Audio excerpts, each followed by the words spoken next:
दोस्तों पोर्शे एक ऐसा कार ब्रांड है जिसके दीवाने ना केवल यूट्यूबर्स है बल्कि मेरे जैसे और आप जैसे आम लोग भी बहुत दीवाने हैं इस कार के। इसलिए हम जैसे पोर्शे के दीवानों को 69 करना बहुत ही ज्यादा जरूरी है। नोटी हो रहा के बैन है, नोटी हो रहा। हो सॉरी, मैं ये कहना चाहता था कि इन पोर्शे के दीवानों को 69 फैक्ट्स जानना जरूरी है पोर्शे के बारे में, जो मैं इस वीडियो में बताने वाला हूँ। और अगर आप सोच रहे हैं कि 69 फैक्ट्स ही क्यों, तो मुझे इतने ही मिले। अगर आपको भी कोई कूल फैक्ट बताए तो कमेंट करके बता देना। चलिए वीडियो में आगे बढ़ते हैं। पोर्शे और फरारी के लोगोस पे जो हॉर्स का साइन है वो दोनों सेम दिखते हैं, लेकिन ऐसा नहीं है, क्योंकि पोर्शे ने जो हॉर्स का लोगो लिया है वो अपने होम टाउन स्टुटबर्ग जर्मनी से इंस्पायर्ड है, और वहीं पे फरारी के लोगो पे जो हॉर्स का साइन यूज किया जाता है वो वर्ल्ड वॉर 1 के जेट फाइटर पायलट फ्रैंको बोरोको को ट्रिब्यूट देने के लिए यूज किया जाता है। किसी भी पोर्शे में आज तक कोई ग्रिल नहीं लगाई गई है, लेकिन अगर आप सोच रहे हो कि वो एक ग्रिल है तो आप गलत हो, क्योंकि वो एक एयर वेंट है। बस फर्क इतना होता है कि ग्रिल केवल सामने के फेशियल लुक्स को इनहेंस करने के लिए यूज होती है, और एक एयर वेंट पूरा फंक्शनल होता है जो एयर फ्लो को इंजन तक पहुंचाता है। और पोर्शे के इंजन तो वैसे भी पीछे में होते हैं, इसलिए पोर्शे में एयर वेंट्स की जरूरत बहुत ज्यादा है। पोर्शे वालों को बहुत ज्यादा खराब लगता है जब कोई इनके ब्रांड का नाम मिस प्रोनाउंस करता है, इसलिए इन्होंने इस गलती को सुधारने के लिए एक वीडियो ही बना दिया जो YouTube पे अवेलेबल है, जिसमें ये सिखा रहे हैं कि पोर्शे को कैसे प्रोनाउंस करना है। Porsche. Porsche. 1963 में जब पोर्शे 911 को अनवील किया गया था तब इसका नाम पोर्शे 901 रखा गया था, लेकिन उस समय एक कार ब्रांड था जिसका नाम है पुजाट। उसने जितने भी मॉडल नेम्स में सेंटर में 0 आता है उन सब का ट्रेडमार्क खरीद रखा था। एग्जाम्पल के लिए 203, 103, 603। इसलिए अगर कोई भी दूसरा ब्रांड अपने मॉडल का नाम में 3 डिजिट है और सेंटर में 0 है तो उस पर वो केस कर सकता था, और इसी कारण से मजबूरी में पोर्शे को अपना नाम 901 से 911 करना पड़ा। लेकिन अगर आज तक आप सोच रहे थे कि पोर्शे 911 का नाम इसलिए रखा गया था तो आज आपको पता चल गया होगा कि ऐसा नहीं है। जब पोर्शे वालों ने अपनी नई पोर्शे पैनामेरा हाइब्रिड के मॉडल में एक्टिव सस्पेंशन इंट्रोड्यूस किए थे तो इस फीचर को दिखाने के लिए इन्होंने इसके सस्पेंशन को आईफोन के जायरोस्कोपिक सेंसर से कनेक्ट कर दिया, और फिर इन्होंने ये करना शुरू कर दिया। दरअसल ये दिखा के पोर्शे वाले ये बताना चाहते थे कि आप अपने फोन को इस पोर्शे के सस्पेंशन से कनेक्ट करके भी यूज कर सकते हो और अपनी गाड़ी को मस्त मस्त हिला सकते हो।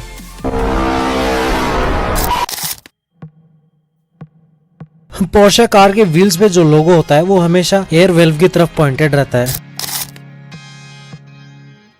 सारे मोटरस्पोर्ट रेसेस को कंबाइन करके पोर्शे ने आज तक 30,000 से भी ज्यादा रेसेस जीती हुई है। पोर्शे अपनी रिलायबिलिटी के लिए जानी जाती है, और इसकी रिलायबिलिटी का सच हमें इसी से पता चलता है कि पिछले 60 सालों में जो पोर्शे 911 बनाई गई है उनमें से 66% आज भी चलने लायक है रोड पे। 60s से लेकर 90s तक Dutch police Porsche cars use कर रही थी, और ऐसा इसीलिए था क्योंकि ये कार फास्ट, रिलायबल और हैंडलिंग में बहुत अच्छी थी।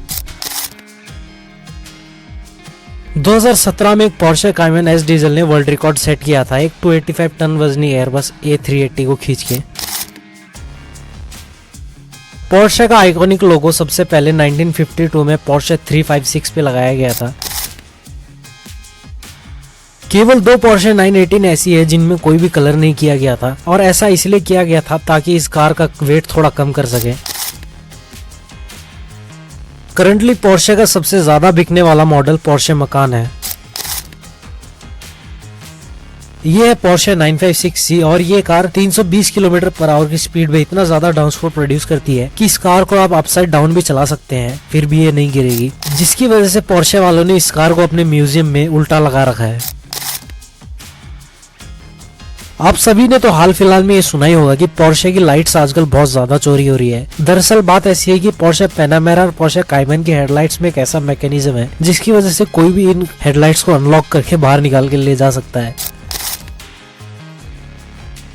अर्ली 20s में पोर्शे ने अपनी LNP रेसिंग कार्स के लिए एक 5.7 लीटर V10 इंजन डिजाइन किया था, लेकिन रेगुलेशंस के हिसाब से ये इंजन कभी अलाउ ही नहीं किया गया, जिसकी वजह से पोर्शे ने इस इंजन के अराउंड एक कार ही बना दी जिसे हम आज कैरेरा GT के नाम से जानते हैं। और इस कार के साउंड कितनी ज्यादा जबरदस्त है आप खुद ही सुनिए।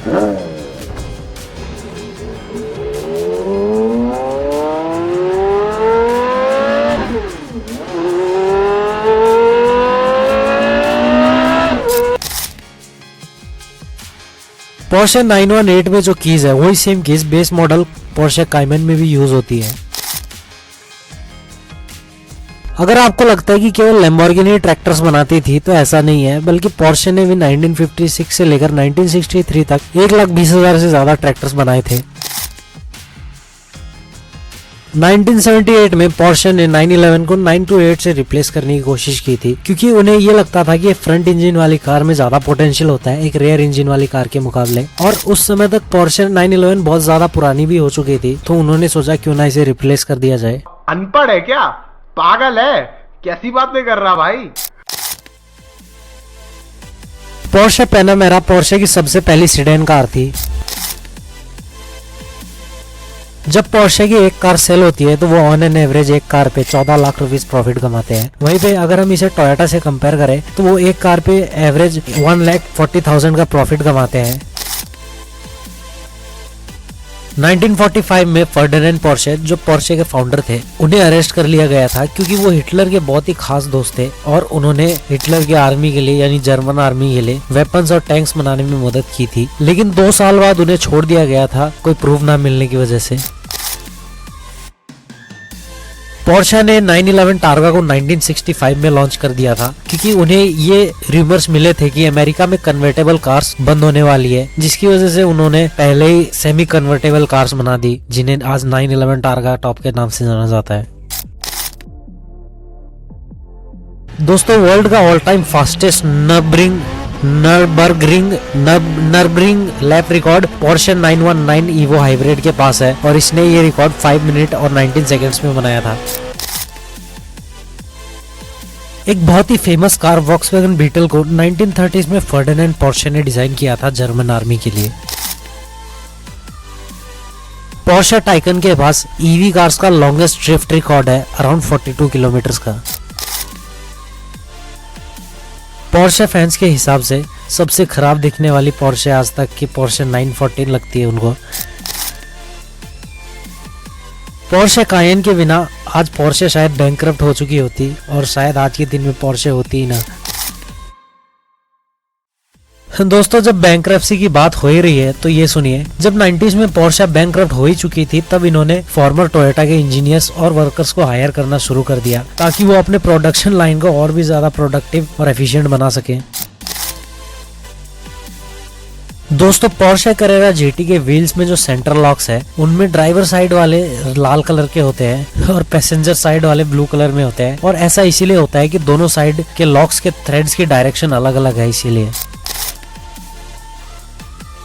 पोर्शे करंटली अपने बायोफ्यूल पे काम कर रही है और इसे वो ई फ्यूल बुलाते हैं, और पोर्शे वाले ये कहते हैं कि इस फ्यूल से कोई CO2 एमिशंस नहीं होंगे, और इसके अलावा ये फ्यूल वाटर और एयर से बनाया जा रहा है जो बिल्कुल गैसोलीन फ्यूल्स की तरह बिहेव करेगा। और पोर्शे वालों ने ये कहा है कि ये फ्यूल 2030 तक प्रोडक्शन में आने के लिए रेडी हो जाएगा। और दोस्तों, अगर ये फ्यूल सच में बन गया तो हमें ऐसी फालतू गाड़ियों से छुटकारा मिल जाएगा।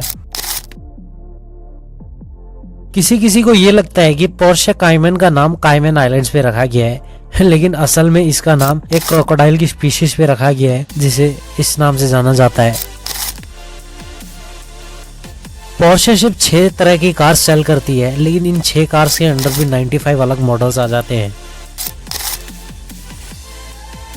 पोर्शे ने बीते सालों में बहुत सारी लेजेंडरी कार्स बनाई हैं, लेकिन मेरे हिसाब से आज तक की पोर्शे की सबसे आइकॉनिक कार तो पोर्शे 917 ही होनी चाहिए, क्योंकि ये वही कार है जिससे पोर्शे ने अपनी सबसे पहली लेमन रेस जीती थी। और अगर आप सोच रहे हैं कि ये कार बहुत पुरानी है तो ये सुनिए कि ये कार इतनी पुरानी होने के बावजूद भी 1600 हॉर्स पावर प्रोड्यूस कर देती है अपने V12 इंजन से।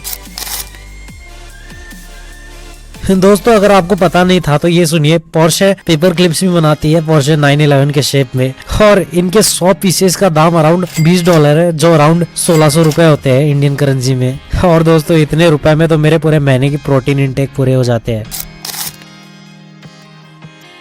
कुछ ही सालों पहले एक पोर्शे 917 को ऑक्शन में अराउंड $14 मिलियन में बेचा गया था, जो इस कार को आज तक की सबसे महंगी पोर्शे बना देती है। दोस्तों, अगर आप यहाँ तक देख ही रहे हो तो मैं आपको बता दूं, आगे के वीडियो की एडिटिंग अभी चल रही है, इसलिए इसका सेकंड पार्ट आपको कल या परसों तक मिल जाएगा। लेकिन उससे पहले मैं आपको एक बात बताना चाहता हूँ कि ये चैनल मैंने पिछले साल शुरू किया था और उस समय मेरे 0 सब्सक्राइबर्स थे, और इस 1 साल में लगभग 450 के आसपास सब्सक्राइबर हो चुके हैं। मैं उन 450 लोगों का बहुत ही आभारी हूँ जिन्होंने मुझे सब्सक्राइब किया। हाँ, एक बात रही है इस चैनल पे कि मैं बहुत ही इनकंसिस्टेंट रहा हूँ वीडियोस अपलोड करने में। मेरा इस साल का ये टारगेट है कि मैं अपनी वीडियो की क्वालिटी सुधारूँ और लगभग 5000 सब्सक्राइबर्स कंप्लीट कर लूँ। इसलिए आप इस चैनल को सब्सक्राइब जरूर कर लीजिए ऐसे ऑटोमोटिव इन्फॉर्मेशनल वीडियोस के लिए। मैं आपको वादा करता हूँ कि ये चैनल आपको बहुत ही अच्छी वैल्यू प्रोवाइड कराएगा। और हाँ, अगर आप सब्सक्राइब कर रहे हैं तो नोटिफिकेशन बेल को ऑल पे दबा दीजिए ताकि इसकी नोटिफिकेशन आपको मिल जाए जब इसका सेकंड पार्ट कल या परसों आएगा।